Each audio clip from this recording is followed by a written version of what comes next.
If you'll notice, the trailer for this series, the steps that he gives are just generalizations and general things that can mess your life up. You understand? And then when we get to the end of the trailer, you see the particular step we're going to talk about today. You got it? So somebody else saying, well, Bishop ain't talked about none of the steps the man gave in this video, because those are just general steps. You understand? We get into some specific steps.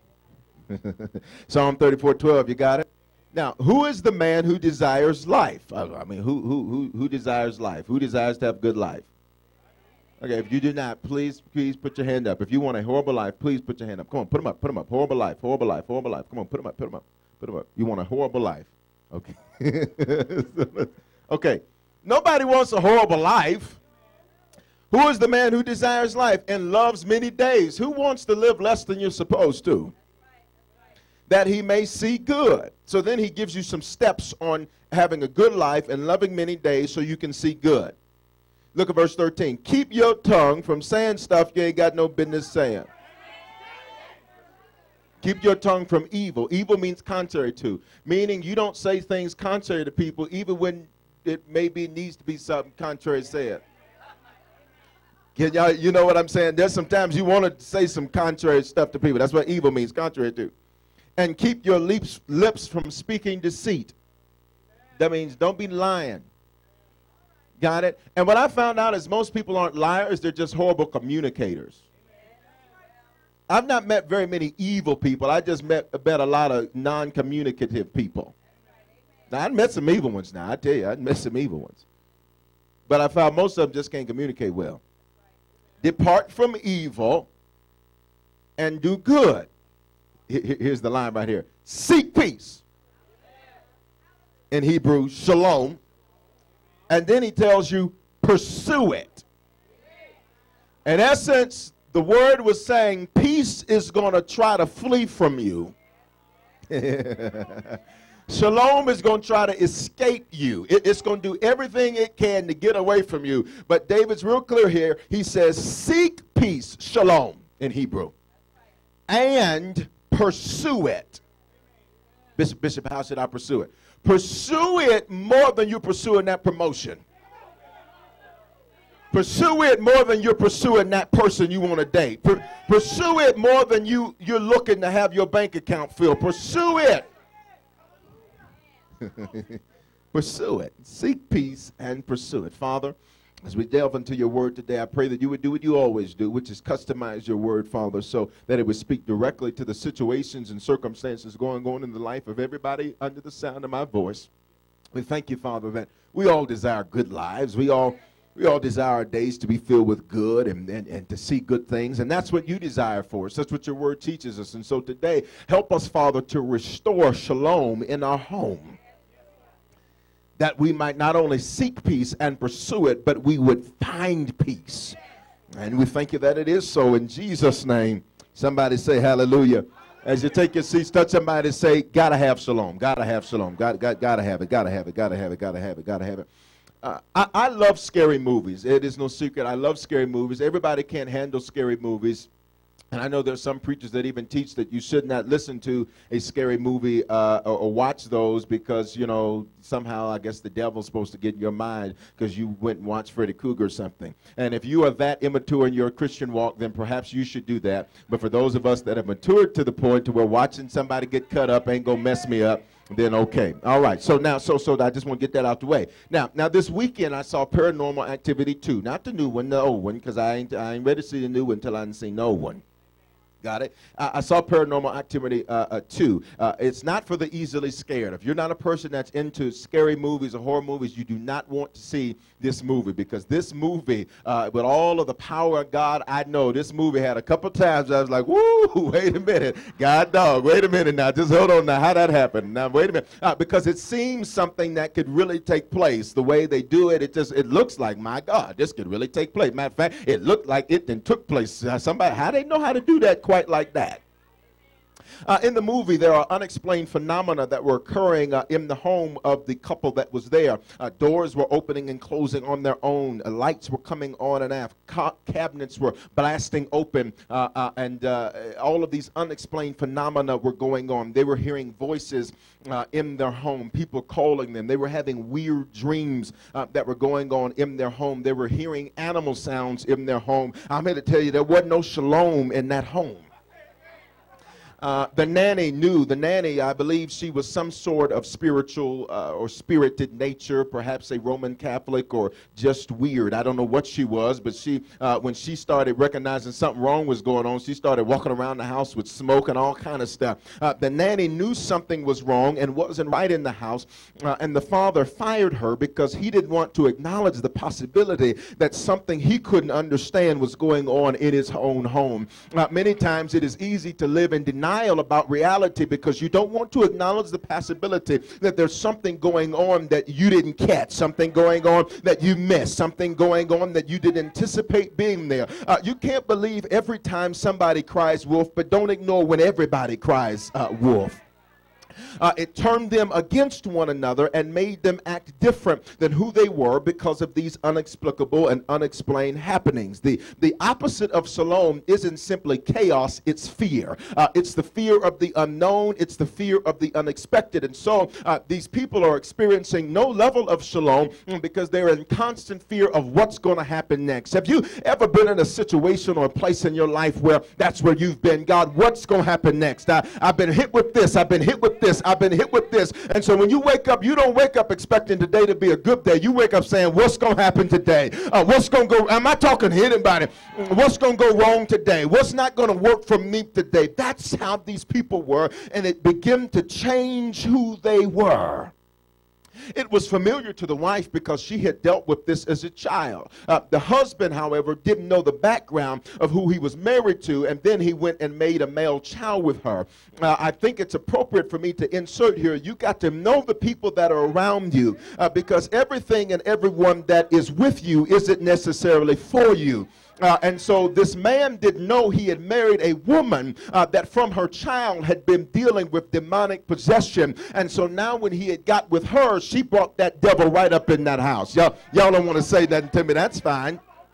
The storyline goes on that the grandmother, when the wife was a young child, had made a deal with the devil in exchange for the success of her children. I'm going to help somebody right here. She exchanged their financial stability for their shalom. She said, as long as they got some money, I don't care if the devil's going to be messing with them. Here's my question, not for you, but for your neighbor. What deals have you made that exchange your peace for temporary comforts? You're not hearing what I'm saying. What deals have you made to be with somebody that you know don't even like you and you don't even like them, but at least you got some temporary comfort? You only got to say nothing to me. I'm preaching for myself. If you don't get nothing, that's on you.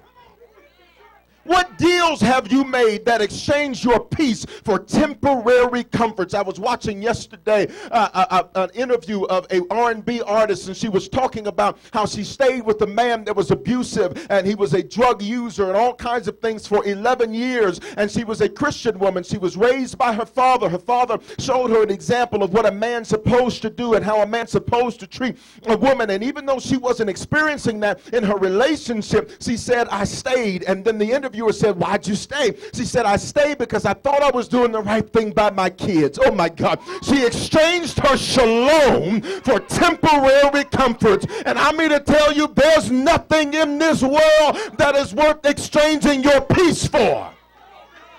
Which means if you got to eat beans and cornbread, baby, you're going to eat some beans and cornbread in peace.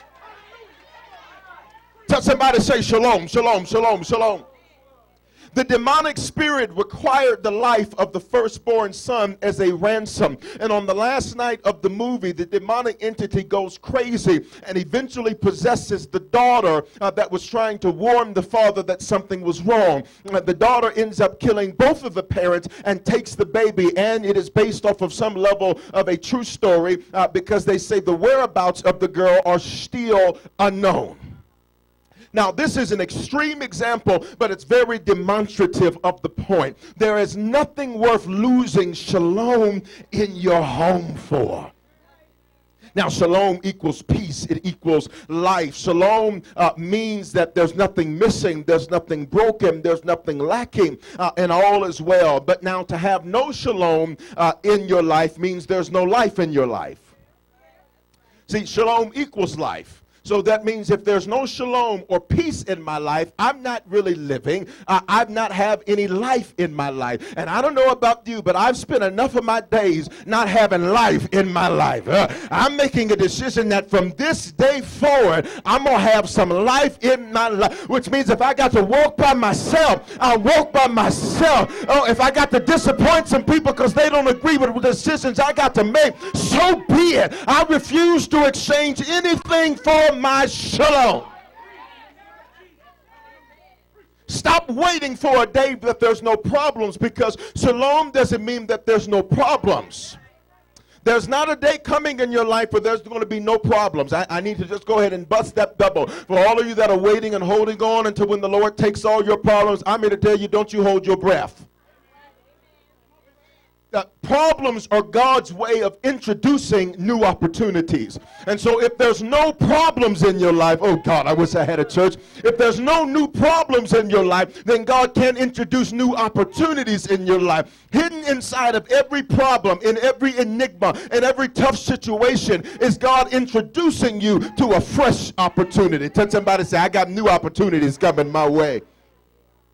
Shalom doesn't mean that there's no problems. It means you don't view problems as problems. You view them as opportunities to bust a move. When I see problems coming in my life, I understand, God, I'm getting ready to shift. Something's getting ready to change. Something's getting ready to happen in my life. And if you're sitting in here and you got a lot of problems going on in your life, you better understand God says, I'm trying to upgrade you, because all of those problems are just me trying to give you a bunch of new opportunities. High five somebody, say opportunity. Tell them that. Problems have a way of showing you that you are a Christian for real. See, when you go through some of the stuff that I've been through, I ain't talking about you, I'm talking about me. And you can still wake up and still love people and still care about people and still pray and still praise God. I learned out I'm saved for real. I learned out that I really am a Christian. Problems have a way of showing you that you're really saved. Because if some of the stuff you had to endure over the last year of your life, you had to endure when you were not a Christian, it would have been a different story. You would have been on an episode of Snapped or something like that. We would have been watching videos about you talking about, ain't that a shame how that good old Christian... But shalom, beyond that, watch this. Shalom for the Hebrews, it was not only just life and peace and nothing missing, nothing broken, nothing lacking, all is well. Watch this. For the Hebrews, shalom was a greeting. Now check this out. For the Hebrews, when they said shalom, they were saying hello and goodbye.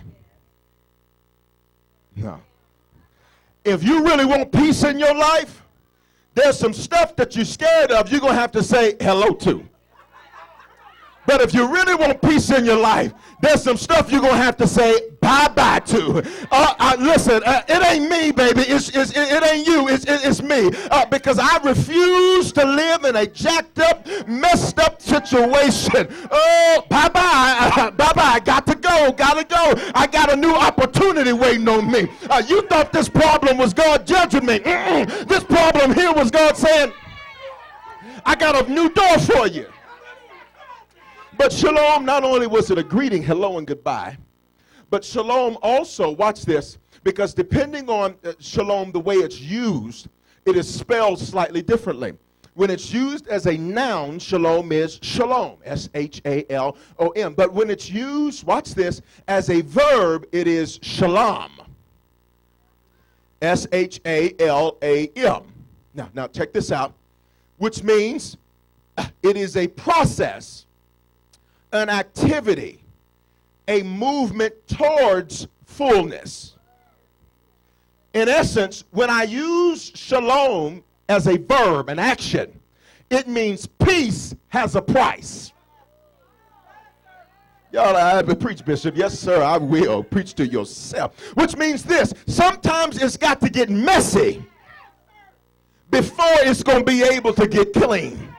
Sometimes it's got to get noisy in your life before it's going to be able to cool down. Sometimes it's got to get a bit controversial before you can get some peace to your situation. Peace has a price. Tell somebody, say, peace has a price. Peace has a price.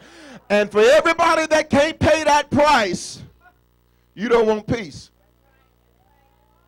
Peace has a price. It's a process. It's not just making a confession. I am in Shalom today. No, no, no. It's more than that. It's a price to it. It means that there's some folk that you're just going to have to say, you know what? I don't have nothing to say to you no more. It means there's some situations in life you're just going to have to say, you know what? I refuse to deal with this anymore. There's some low self-esteem you're going to have to look at and say, today was your last day. I'm tired of making bad decisions because I don't feel good about myself. I'm talking to somebody in here. God says, quit making bad decisions because you got issues with you. You better realize you are a king and a priest, and you are made in the image of God and in the likeness of God. You may have made some mistakes, but that's not who you are. Say shalom. Now, 3 things you need to know about shalom. You ready? Shalom in your home just isn't your physical home, but it's in you. Now watch this. 2 Corinthians 5:6, just write it down. It says, so we are always confident knowing that while we are at home in the body, we are absent from the Lord. What did we just read? The body is the home. Well, watch this. Many people want shalom around them, but it's not in them. And you can't have around you what you don't have in you. Mark 7:20 says, whatever comes out of a man, that defiles or defines a man. People do what's in them. So if there's no shalom around you, can I just suggest, just a hypothesis, just a bit of conjecture, perhaps it is because there is no shalom in you. If there's hell in you, all you're going to have is hell. Did you hear that? People do what's in them. It just is what it is. Bishop, I don't believe so-and-so did me like that. Baby, hear me and hear me well. That's what's in them. It is what it is. Bishop, I was hoping they were going to change. Baby, hear me and hear me well. People do what's in them. It just is what. But I thought we had prayed and went to see the bishop. Listen, baby, man, baby, or woman, baby, hear me and hear me well. People do what's in them. It just is what it is. Stop looking, I just don't believe that. Why are you letting people devastate you like that? Ain't nobody should have that much power over you in the front. It just is what it is. Bishop, I thought, forget all of that thinking. The Bible don't tell you to think. It tells you to obey what God said. It just is what it is. Bishop, I can't believe my boss did me like that. Baby, it just is. People do what's in them. And check this out. David said in Psalm 51:10, created me, you know the scripture, a clean heart, O God, and renew a steadfast or right spirit within me. Life, watch this now. Life will make your heart dirty. This is why people do what's in them. See, people do dirty things because there's dirt in them. People perpetrate against others what's been perpetrated against them. So David says, created me a clean heart, O God, and renew a steadfast spirit within me. Life, when you go through, anybody been through some things in life? If you ain't been through nothing, then you don't understand nothing I'm talking about. You're just saying, oh, I wonder. Yeah. But if you've been through something, you understand that life has a way of making your heart dirty. And you can sit up here and talk all you want about how you didn't let it get to you. Ooh, but let's tell the truth. A little bit of that. A little bit of it seeped in there. You can talk about, oh, I just gave it to the Lord. Yeah, about all, just about all of it. But a little bit of it you held on to. Can we be honest? We say we give a lot to God, but we keep a little bit for ourselves. And life will make your heart dirty and your spirit not steadfast. What does that mean? What does steadfast mean? It'll make your spirit disloyal. It'll make your spirit lazy. It'll make your spirit unstable. It'll make your spirit unwilling to stand up. That's what steadfast means in Hebrew. In Hebrew, steadfast means to be able to be erect or to stand fully. Are you hearing what I'm saying? So David, well, now watch this. I love what David wrote, because David wrote Psalm 51:10, created me a clean heart, O God, and renew a steadfast spirit in me. That's part of a song.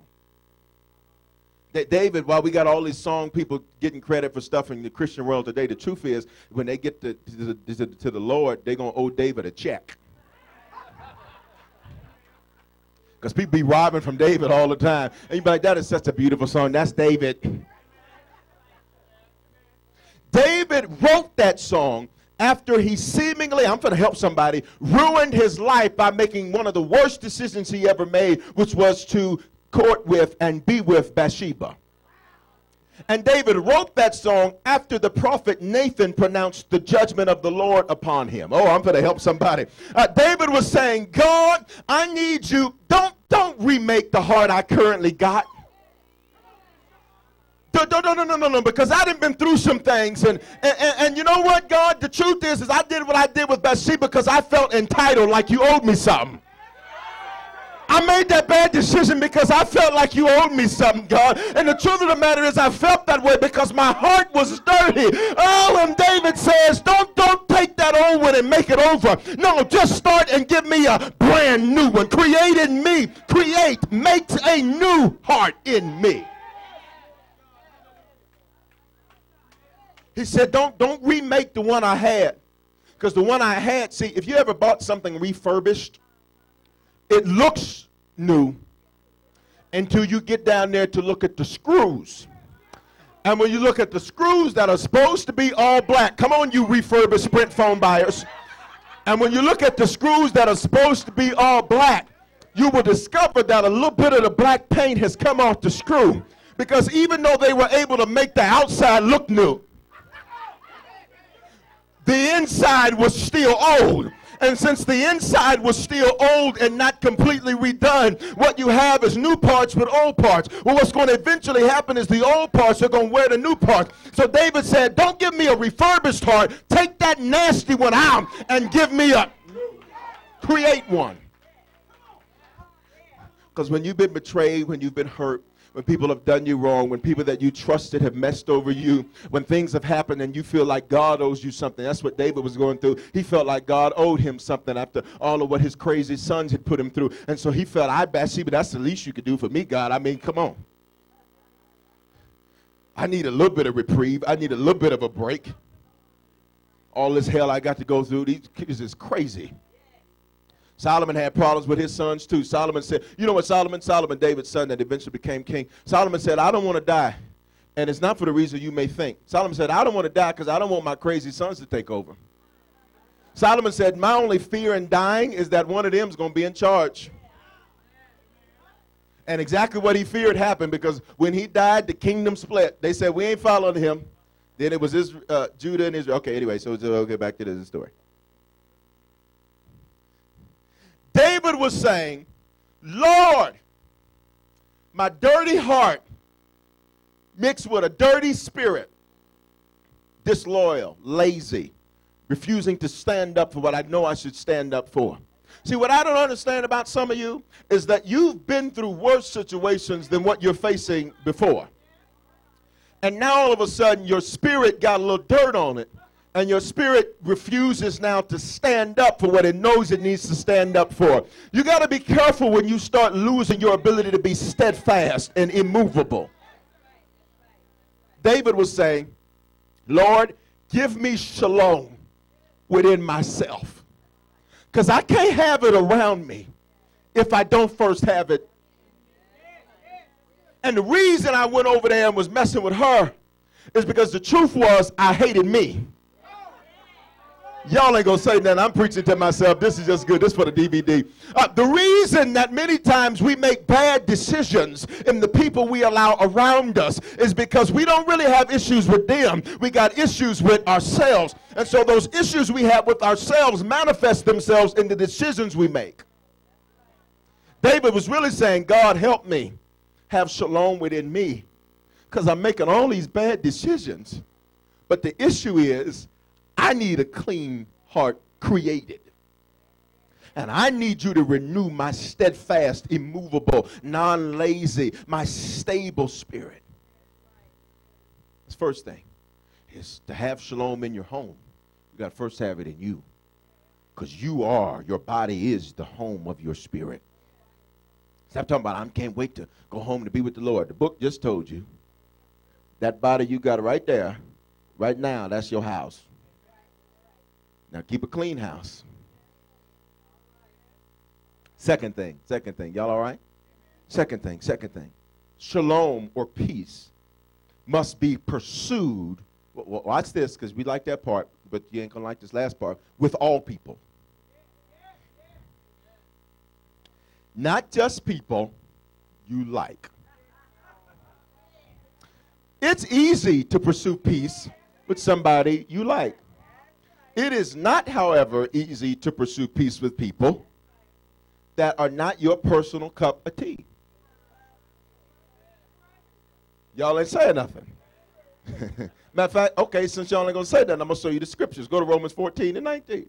I want to show you the scriptures there. I was just going to read them and tell you to write them. But since y'all have a little trouble digesting, we're going to go look at it.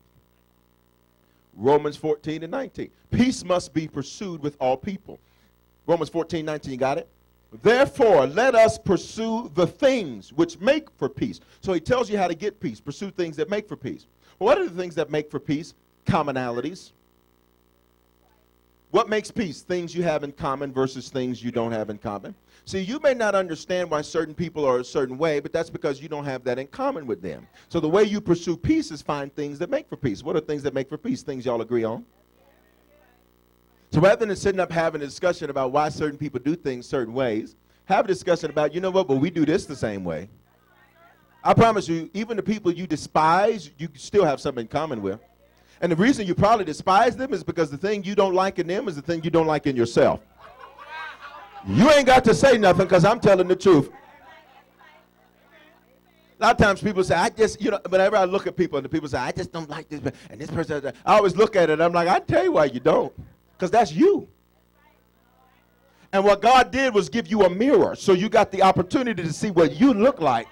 Now, you thought it wasn't you because you're a woman and that's a man, or that's a man and you're a woman, or whatever. You thought that it wasn't you, but no, God says, I showed you a mirror so you could see what you look like. And now you see you don't even like it, which means how you going to be mad at them when that's you, which means what you're really saying, you're going to go back to David. I got some issues within me. Give me shalom so I can have shalom around me. People that love themselves typically don't make a lot of enemies. Because we'll get to that other point in a minute, because they ain't really studying you. And so it's just, oh, okay. Don't you just hate when someone said, no, I didn't even really pay no attention to it. I do what I'm supposed to do. Y'all don't know it?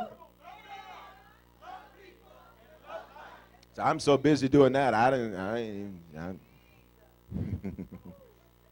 Therefore, pursue the things which makes for peace and the things which one may edify another. Edify means build up, which means my goal then is for everybody around me is to build them up. But Bishop, how am I supposed to build them up? They were talking about me. I'll tell you how you build them up. You build them up. I mean, but how am I supposed to do that? Same way you do it for somebody that you like. But Bishop, they don't deserve it. Ooh, let's not talk about deserving.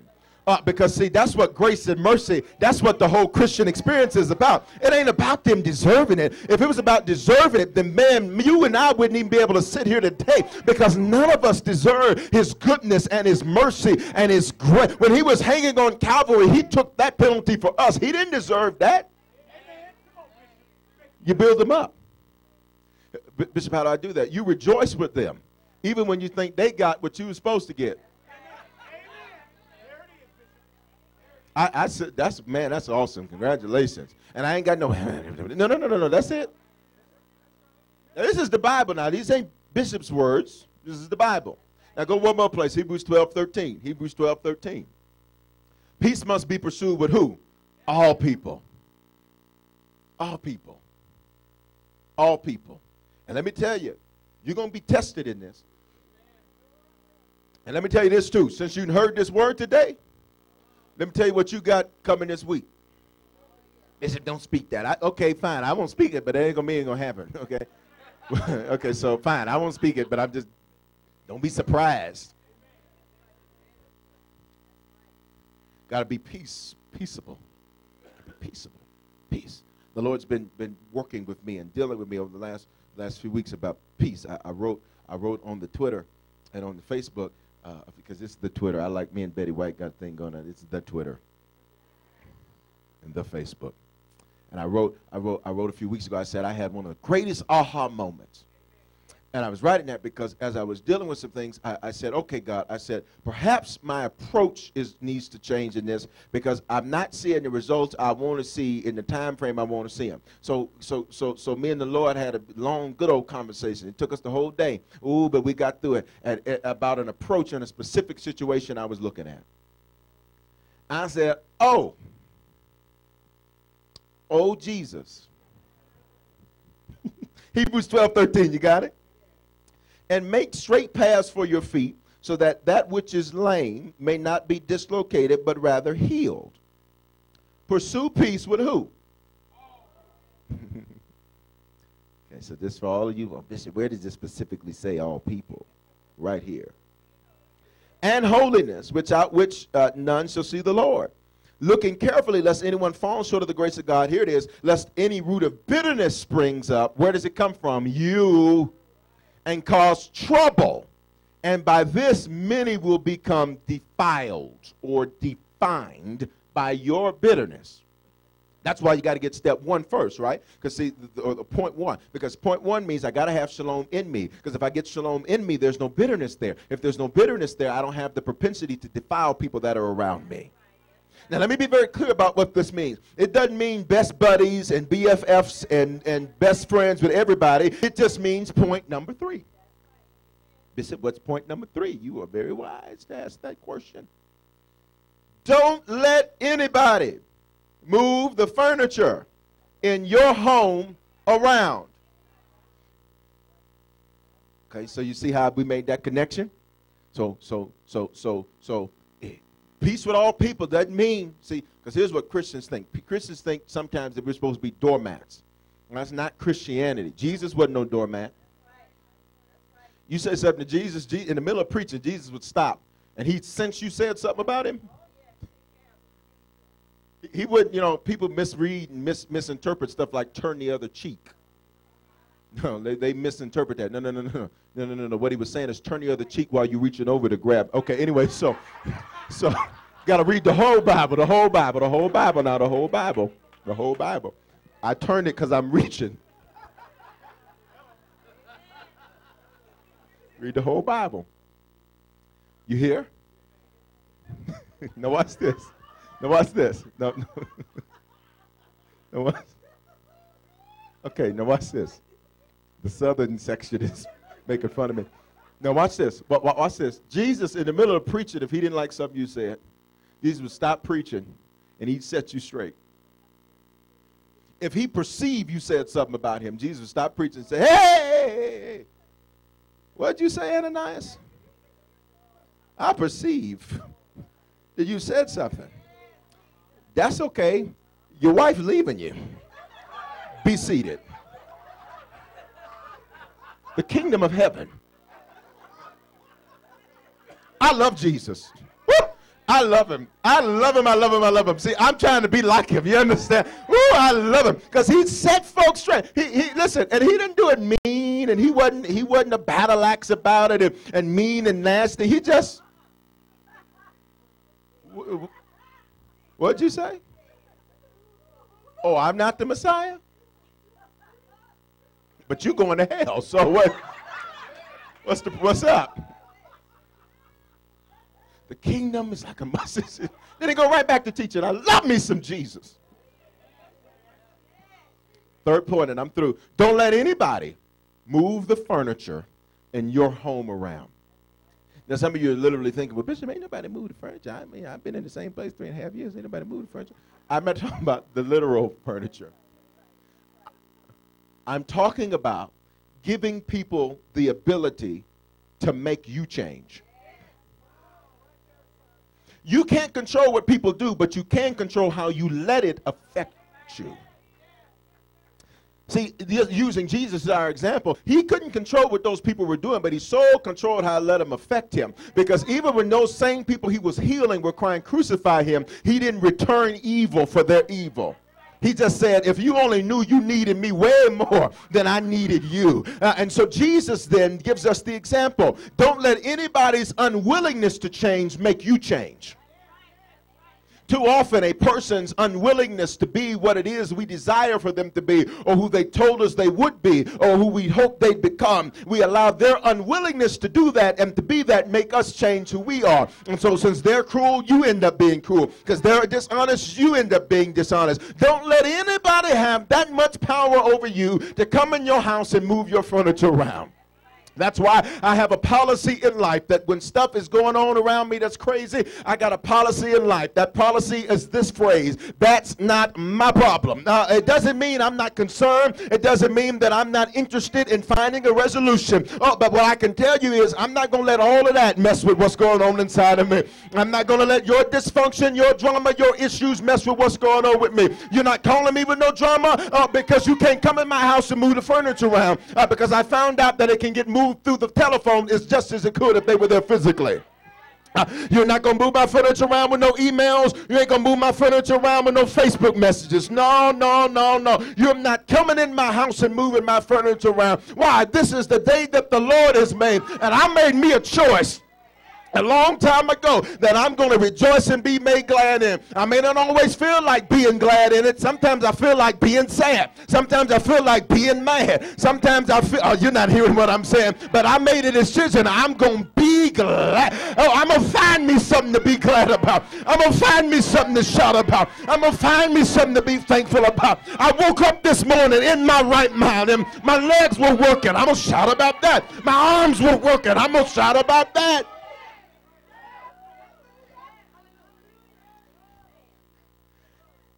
Many times, and I'm through, we lack peace in our lives from trying to make our environment match our expectations.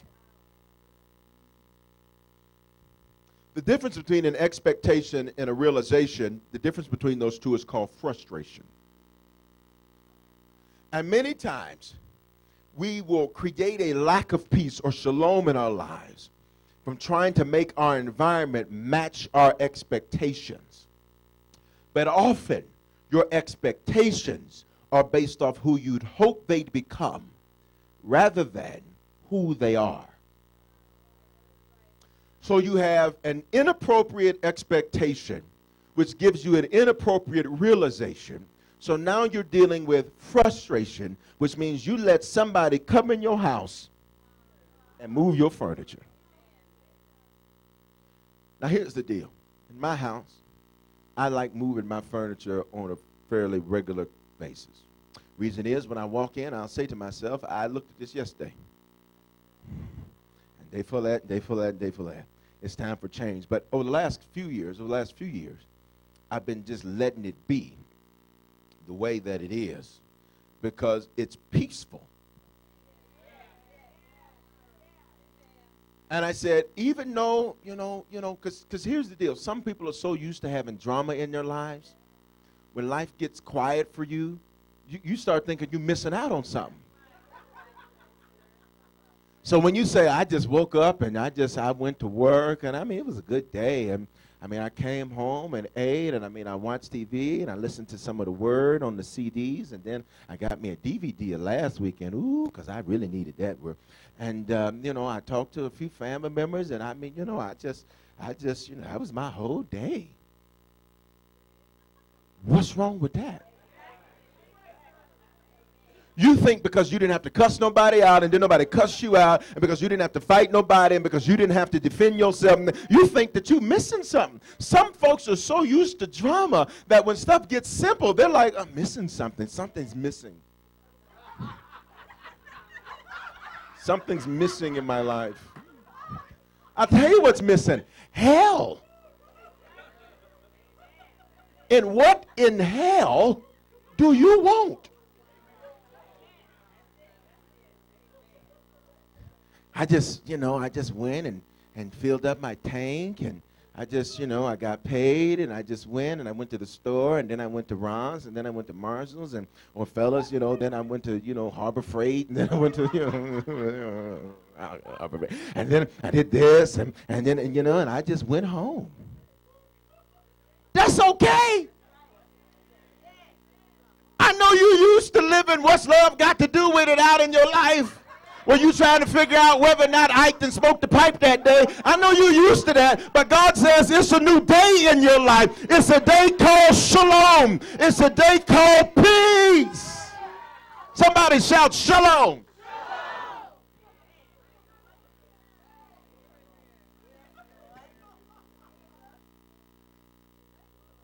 And you know what I found out? Let me tell you about me. This is about me. I found out that, that sometimes, this is not about you, this is about me and your neighbor. He got it, we got it, see. I found out that our old nature likes to find ways to create a lack of shalom. You could be having a great day, and you know what you go off and do? Find something wrong. Let me talk to the parents, and I'm through preaching. I'm going to take my seat. Day's going good. You had a wonderful day. God is good. The Lord's speaking to you. You prayed more that day than you ever prayed in your entire life. You prayed for 20 minutes, and I mean, you just feel spiritual and deep and close to God. And so you having a great day, and you just feel like, God, this is awesome. God, this is wonderful. And then you go home, and then your kid, hey, mama, hey, daddy, oh, yeah. And then everything's good. And your crazy self, not you, it's your neighbor. Go look for something wrong. You going and searching drawers and searching cabinets, and everybody doing good, and you go off and, why are these socks not in here right? Sit yourself down. Because you can't handle the fact that I'm having a good day and I don't know what to do. Gonna wreck your life that way. Gonna wreck your life that way. Especially if you're in management or in a supervisory role. It's easy because you're trained. You got to look for things that are wrong. It's easy. Everybody having a good day. Have a good day. And you find one thing. All of a sudden, your good day is totally, who put that in that folder? How many times I got to tell y'all to put, I'm talking about me now, how many times just have shalom?